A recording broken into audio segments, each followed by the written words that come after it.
मैं अपनी टीम को बताता कि लव मैरिज के चक्कर में मत पड़ना, परमेश्वर नहीं चाहता हम इन चक्कर में पड़े।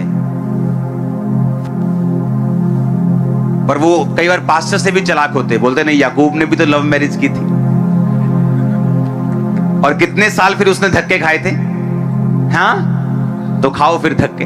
आज वो लोग धक्के खा रहे हैं, मिनिस्ट्री से अलग हैं, लेबर वर्क कर रहे हैं, चाहे यहां कर रहे हो चाहे कहीं भी कर रहे हो, कर लेबर ही रहे हैं।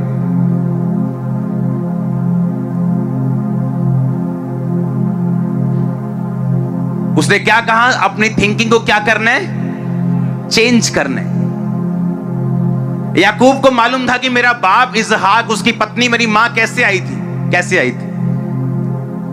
अब्राहम ने कहा अपने नौकर को, मेरे 100 रख के जाए थे, हाथ रख के कि जा दे, अब मेरे ही लोग का क्रिश्चियन बंदिया दे विचों तू मेरी नूनू लेके आएगा, मेरी बहू को लेके आएगा तू। और वो गया और परमेश्वर ने उसकी मदद की कि नहीं की। और वो आया, उसका नौकर इसहाक को कहता है तेरी वाइफ है। वो भी स्पिरिचुअल था, सारी मैदान को शाम को वचन का ध्यान करने के लिए जाता था। जब वचन का लोग ध्यान करते हैं ना, उन्हें मालूम होता है ये चीज सही नहीं, ये चीज सही है, ये चीज प्रभु की ओर से। उनकी लाइट जग जाती है अंदर से। मेरी बात समझ रहे कि नहीं? उनको मालूम होता है ये चीज सही। जैसे उसको बोला ये तेरी वाइफ है, कहता ठीक है। अरे ये कोई आईफोन थोड़ी दिया जो अगले साल मॉडल चेंज कर देगा। इसका मॉडल चेंज नहीं होगा एक बार जो आ गया। उसने कैसे एक्सेप्ट कर लिया, ना पसंद किया, ना बात की, ना उसे मालूम है ये बोलती है कि गूंगी है कि बहरी है कि कैसी है, कुछ नहीं मालूम। कहता है तेरी वाइफ है, कहता है ठीक है। और ये भी नहीं कि कोई माड़ा मोटा बंदा है कि बोले आओ जींदी कुड़ी दे दो, वाह कोई गल नहीं है, ऐ तो है नहीं सी, अमीर बंदा सी। कितना अमीर था वो, अब्राहम का इकलौता वारिस था वो, खरबों रुपए का मालिक था वो। इतना अमीर था कि जो गवर्नमेंट्स होती थी उसे जेलसी करती थी। और फिर भी इतनी आत्मिक सोच, परमेश्वर ने भेजा इसे, कहता ओके डन। और देखो याकूब को फिर भी अकल नहीं आई। जब तेरे बाप को परमेश्वर दे सकता है, तुझे लव मैरिज में जाने की क्या जरूरत है? 14 साल भेड़ बकरे को चराता रहा। जिस काम के लिए तुम नहीं बने, जब तुम शरीर के अनुसार चलोगे वही काम अपने आप को करता हुआ पाओगे। तुम बोलोगे यार मैं ये बेइज्जती के लिए बना नहीं हूं, पर हो रही। यार मैं ये संघर्ष के लिए बना नहीं हूं, पर हो रहा है। यार मैं ये बीमारी के लिए नहीं बना हूं, पर चल रहा है सब कुछ। क्यों? क्योंकि तुम्हारे जीवन में वो चल रहा है जो परमेश्वर नहीं चाहता। तुम्हारी आत्मा वो कर रही है जो प्रभु नहीं चाहता, इसलिए तुम्हारे शरीर में वो है जो तुम नहीं चाहते। कहता मन फिराओ, लौट आओ। मन फिराना है, कहता चेंज करना है अपनी सोच को। ये शरीर है ना जो तुम्हें धोखा दे रही है। हालेलुया।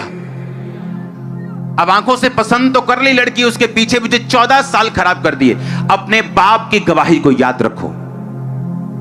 बाइबल कहती है उन भविष्यद्वक्ताओं के रिजल्ट के बारे में सोचो, उन दासों के बारे में जो तुम्हारे सामने हैं, उनका रिजल्ट क्या है, फॉलो करो। अभी भी फॉलो नहीं करना आता तो मूर्ख हैं फिर हम। एक तो है कि रास्ता मालूम नहीं जी, की करिए पता ही कुछ नहीं। एक है कि आपको सब कुछ बताया जा रहा है कि लाइफ कैसे जीनी है, मैरिज कैसे करना है, कोई चक्कर डालने की जरूरत नहीं, कोई डेट पे जाने की जरूरत नहीं, अपना काम करो, परमेश्वर में बिजी रहो, खुदाबंद भेज देगा, अपने आप टाइम आएगा। जो एक तो है शरीर का तरीका, एक आत्मिक तरीका है। उसने कहा सुख का सांस अगर लेना है तो लौट आओ।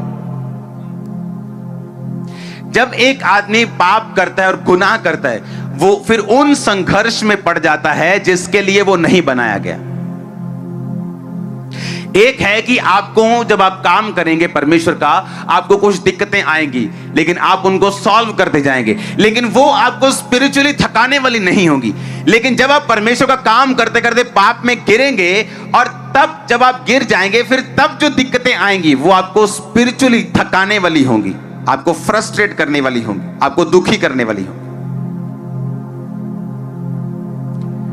लड़ाइयां दाऊद की होती थी, लेकिन दाऊद को कभी चिंता नहीं हुई, उसकी कभी बेइज्जती नहीं हुई, हमेशा जीता।